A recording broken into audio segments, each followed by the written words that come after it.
কোনো পড়ুয়া সন্তুষ্ট না হন তার নাম্বার নিয়ে, সেক্ষেত্রে তিনি আবারও পরীক্ষার জন্য বসতে পারেন। ধরুন কোনো পরীক্ষার্থী ৫০০-র মধ্যে ৪৫০ পেয়েছে, সে চায় ৪৯০ পেতে।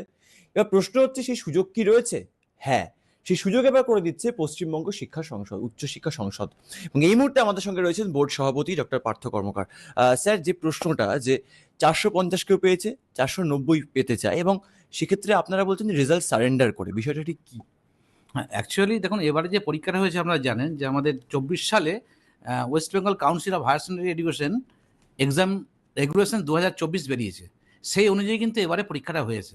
আপনারা জানেন sem 1, sem 2, sem 3, sem 4, sem 3, sem 4 নিয়ে রেজাল্ট আজকে তারা হাতে পেল সব, এবং ফলাফল প্রকাশিত হলো। এখন যারা নাম্বার যা পেয়েছে, পাস করেছে, অথচ তার স্যাটিসফাইড হচ্ছে না, আরও নাম্বার বেশি পেতে চায়, তার জন্য ইমপ্রুভমেন্টের ব্যবস্থা আছে।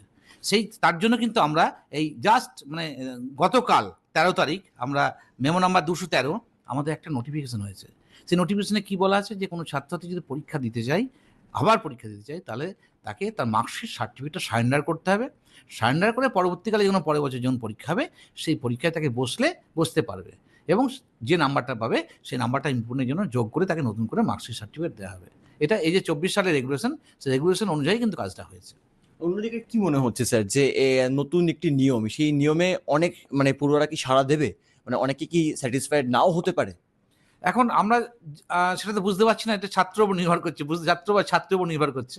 আমরা আমরা দিয়েছি, সুযোগটা দিয়েছি আমরা, ঠিক আছে। এবার অনেকে আপনারা বলছেন, স্যার পরীক্ষাটা যদি এতদিন পর হয়, তা তো কেন ওয়েট করবে কিনা। ঘটনা ঠিকই, ৩ বছর যদি অল্প দিনের মধ্যে হতো সুবিধা হতো। আমরা বর্তমান আমি শিক্ষা দপ্তরের সঙ্গে কথা বলবো, আমাদের প্রপোজালগুলো তো ভালো প্রপোজাল আসছে, কথা বলবো। এবং পশ্চিমবঙ্গ সরকারের শিক্ষা দপ্তর, আপনারা জানেন যে যেভাবে মানে মুখ্যমন্ত্রী, মাননীয় মুখ্যমন্ত্রী শ্রী শুভেন্দু অধিকারী মহাশয় যেভাবে জয়েন করার পর থেকে যেভাবে পরপর উদ্যোগগুলো নিয়ে যাচ্ছেন সরকারের মানোন্নয়নের জন্য, আর বিশেষ করে আমি আমার শিক্ষার কথা বলবো, শিক্ষা মানোন্নয়নের জন্য যেভাবে ভাবছেন, আমার মনে হয় আমরা প্রপোজাল দেবো, যদি সম্মতি পাই, শিক্ষা দপ্তর যেভাবে আমাদের গাইড করবেন সেভাবে আমরা কিন্তু চলবো।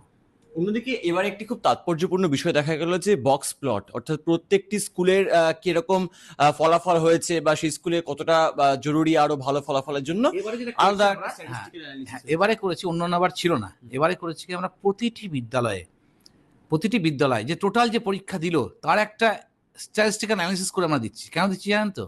যে পরীক্ষা শুধু কাউন্সিল পরীক্ষা নিয়ে শেষ থাকবে না, কিন্তু পরীক্ষার পর কোন জায়গাতে ফলাফল খারাপ হচ্ছে, কোন জায়গাতে ফলাফল ভালো হচ্ছে, কোন বিষয়ে কোন স্কুলে ভালো রেজাল্ট হচ্ছে, কোথায় খারাপ হচ্ছে, যাতে খারাপ হচ্ছে তা কিভাবে ভালো করা যায়, ইমপ্রুভমেন্ট করা যায় কিভাবে। আচ্ছা, মানোন্নয়ন যেটা সরকার চাইছেন যে মানোন্নয়ন করতে হবে, কিভাবে ভালো করে মানোন্নয়ন করা যায়, তার জন্যই কিন্তু সেটা মাথা রেখে কিন্তু আমরা এবছর কিন্তু এই স্ট্যাটিস্টিক্যাল অ্যানালিসিস, বক্স প্লট, এবং তার সঙ্গে যে পাই চার্ট, ডায়াগ্রামগুলো আমরা দিয়েছি, যেন অ্যাট এ গ্লান্স দেখে বুঝতে পারে।